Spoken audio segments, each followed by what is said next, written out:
বৃহস্পতিবার ত্রিপুরা মেডিকেল কাউন্সিলের সাংবাদিক সম্মেলনের আয়োজন করা হয় বিদ্যুৎ কর্তা অফিসে। শুনুন তারা সংবাদ মাধ্যমের সামনে এই সম্মেলন নিয়ে কি জানান। প্রেসিডেন্ট, আজকে আমাদের এই কাউন্সিলে কিন্তু প্রথম প্রেস কনফারেন্স, যদিও সেটা হয়েছে 15 বছর আগে, আর কোনোদিন প্রেস কনফারেন্স হয়নি। আর আমি শুধু প্রথমেই বলতে চাই যে আমি যখন অফিসে কাজ শুরু করি, আমি শ্রদ্ধেয় বিধান রায়ের স্মরণ করে শুরু করি। He is the first Bharat Ratna president of Indian medical council. ওনাকে স্মরণ করে কাজ শুরু করি। আর আমাদের রাজ্যের যারা পায়োনিয়ার ডক্টর, আমি ছবি রেখেছি, ওনাদেরকে স্মরণ করে কাজ শুরু করি। আপনি কাইন্ডলি ছবিগুলি নেবেন। এখানে ডক্টর রতিন দত্ত আছেন, ডক্টর নীলমণি দেববর্মন আছেন, অবনী মজুমদার আছেন, বিকাশ রায় আছেন, এরকম শ্রদ্ধেয় গোবিন্দ চক্রবর্তী আছেন, ওনারা আছেন। ওনাদেরকে স্মরণ করে আমরা কাজ শুরু করি। এখন কাজকর্ম সম্বন্ধে আপনারা জেনে গেছেন। মূল কাজ হচ্ছে সমস্ত ডাক্তারদের এখানে রেজিস্ট্রি করা, গভর্নমেন্ট বা প্রাইভেট।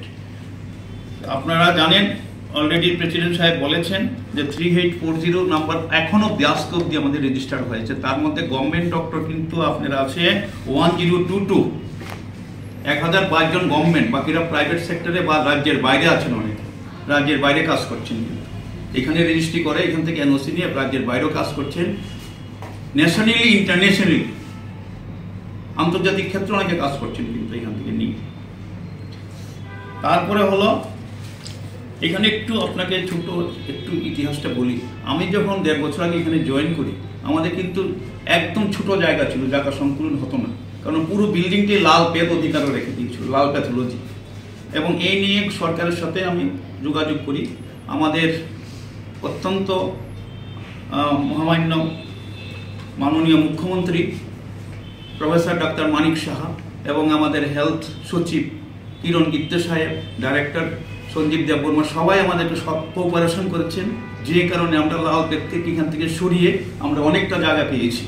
এবং আমি বলেছিলাম যে সমস্ত মেডিকেল কাউন্সিলগুলি যেন একই ছাতার নিচে আসে। আমরা দোতলা গেলে আপনারা দেখতে পারবেন অলরেডি রিনোভেশন কাজ শুরু হয়ে গেছে, সবাই এখানে আসবে। এক ছাতার নিচে সমস্ত কাউন্সিল।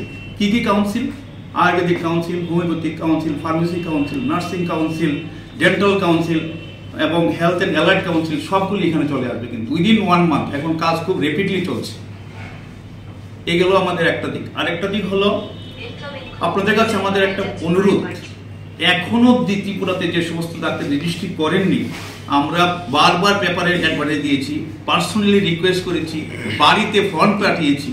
এবং এই প্রচেষ্টার ফলে অন্তত 50 জন সিনিয়র ডাক্তারকে আমরা নতুনভাবে রেজিস্ট্রি করেছি, তারা রেজিস্ট্রি করেনি। আপনারা এখান থেকে একজনের ছবি দেখতে পারবেন, পুরানো ডাক্তার যাদেরকে আমরা রেজিস্ট্রি করেছি। হ্যাঁ, আপনি অবাক হবেন, ডক্টর রায়চাঁদ সাহা প্রথম রেডিওলজিস্ট ত্রিপুরা, উনি রেজিস্ট্রি করেনি, ওনাকে করানো হয়েছে। বাড়ি বাড়ি গিয়ে ফর্ম পাঠিয়ে আমরা ওনাদেরকে করিয়েছি। এখনো 2-4 জন বাকি আছে, অনেকে বাকি আছে। আপনারা যদি একটু করেন যে সব, ইট ইজ ম্যান্ডেটারি, একদম আইনে আছে। দেখুন এই যে অ্যাক্টে 2000 Tripura state medical aid council act, এই অ্যাক্টে আমাদের 14 নম্বর ধারা, 4 নম্বর উপধারা একদম স্পষ্ট লেখা আছে যে all medical practitioner are to be duly registered with the Tripura state medical council for practicing in the state of Tripura. Without practice তারা কাজ করতে পারবে না।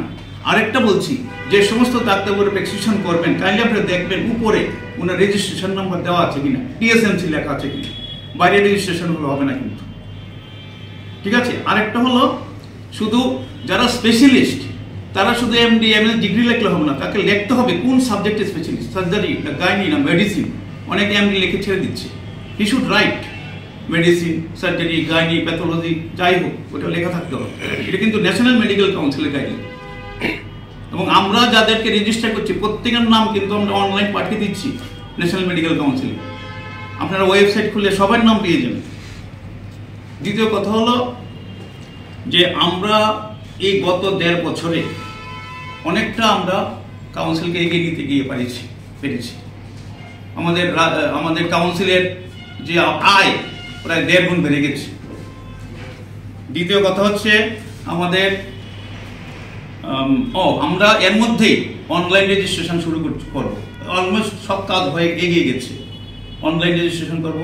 আমরা ফাইলিং শুরু করে দিয়েছি, যাতে আমরা কাগজ কম লাগে, বৃক্ষ যাতে ধ্বংস না হয়। আপনারা নিজেরই বুঝবেন, আমরা অনলাইন ফাইলিং শুরু করে দিয়েছি। এই হলো আমাদের মোটামুটি। তারপরে আপনাদেরকে কাইন্ডলি আপনারা সবাই রাইট আপগুলো পড়বেন, এটাতে সব ডিটেলস দেওয়া আছে, কোন সাবজেক্টে কতজন স্পেশালিস্ট, হ্যাঁ, ফিমেল পার্সেন্টেজ, মেল পার্সেন্টেজ, আর লাস্ট যেটা দিয়েছি এটা আমাদের ট্রাইবাল ডক্টরদের ডিটেলস আছে, ফিমেল মেল কোন কমিউনিটির কতজন, ইউ উইল গেট ইট। হ্যাঁ, রাজ্যে যে 9টা মেজর কমিউনিটি আছে তার মধ্যে পপুলেশন পার্সেন্ট, ডাক্তার পার্সেন্টেজ সব দেওয়া আছে। শুধু দুঃখের কথা একটাই যে মুন্ডা কমিউনিটির পপুলেশন অনেক থাকা সত্ত্বেও আজ পর্যন্ত একজন ডাক্তার আমরা পাইনি। ওয়ারেস সবচেয়ে কম যেটা নাম্বার লুসাই গারো, তাদের থেকে ডাক্তার পেয়ে গেছি আমরা। Munda their population more than 5000 in Tripura, কিন্তু ডাক্তার পেয়েছে নাই। অথচ অন্যদের 2000 1000 পপুলেশন গারো কম, তাদের ডাক্তার রিলেটিভ আছে। এই ক্ষেত্রে এটা আপনারা হাইলাইট করতে পারেন।